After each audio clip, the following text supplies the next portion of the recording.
Hello everyone, सुप्रभात। शुक्राना गुरुजी channel में आप सभी का स्वागत है। आपका दिन शुभ हो, ऐसी मेरी ईश्वर से प्रार्थना है।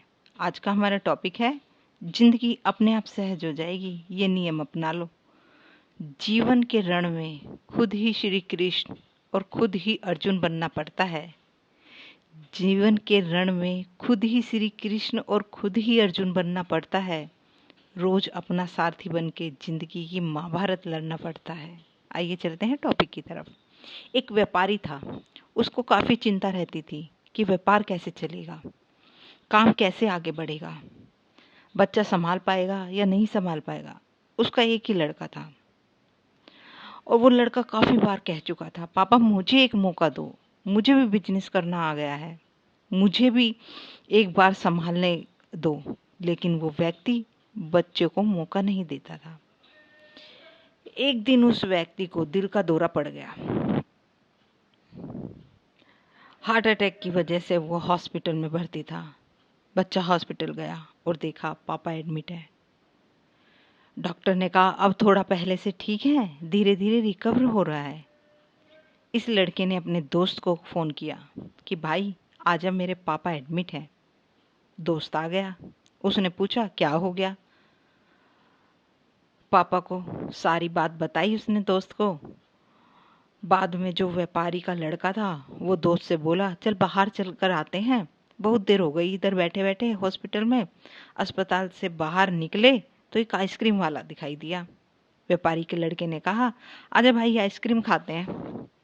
वो लड़का चौंक गया कि क्या पागलपन है चल रहा है, पापा अंदर हॉस्पिटल में भर्ती हैं और ये यहाँ आइसक्रीम खा रहा है। आइसक्रीम खरीदी और खाने लगा। वो जो दोस्त था उससे रहा नहीं गया।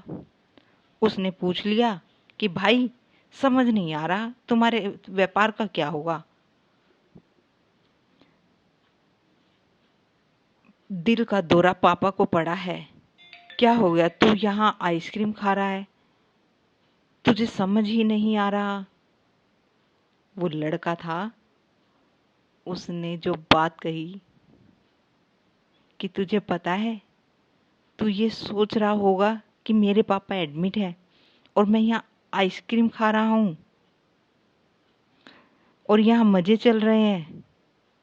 नहीं, मैं भगवान श्री कृष्ण का बहुत बड़ा भक्त हूँ और उनकी कई दो बातों को हमेशा ज़िंदगी में याद रखता हूँ। पहली बात ये कि काम करना है, फल की चिंता नहीं करनी। तो जो होगा देखा जाएगा, अपने काम पर फोकस करूँगा, व्यापार भी अच्छा चलेगा। दूसरी बात, एक कहानी सुनाता हूँ, समझ में आ जाएगी। भगवान श्री कृष्ण जी की जो पत्नी थी माँ रुक्मणी, उनसे जो बेटा हुआ उनका नाम प्रद्युम्न था और प्रद्युम्न के 10 दिन बाद ही प्रद्युम्न का अपहरण हो गया। छोटे बच्चे का, उस छोटे से बच्चे का। माँ रुक्मणी नाराज रहने लगी, उदास रहने लगी। क्या हो गया? भगवान श्री कृष्ण कहते थे कि प्रद्युम्न ठीक होगा, जहाँ भी होगा तुम स्वस्थ व मस्त रहो। लेकिन उसी चिंता में रुक्मणी जी के साल बीतते गए।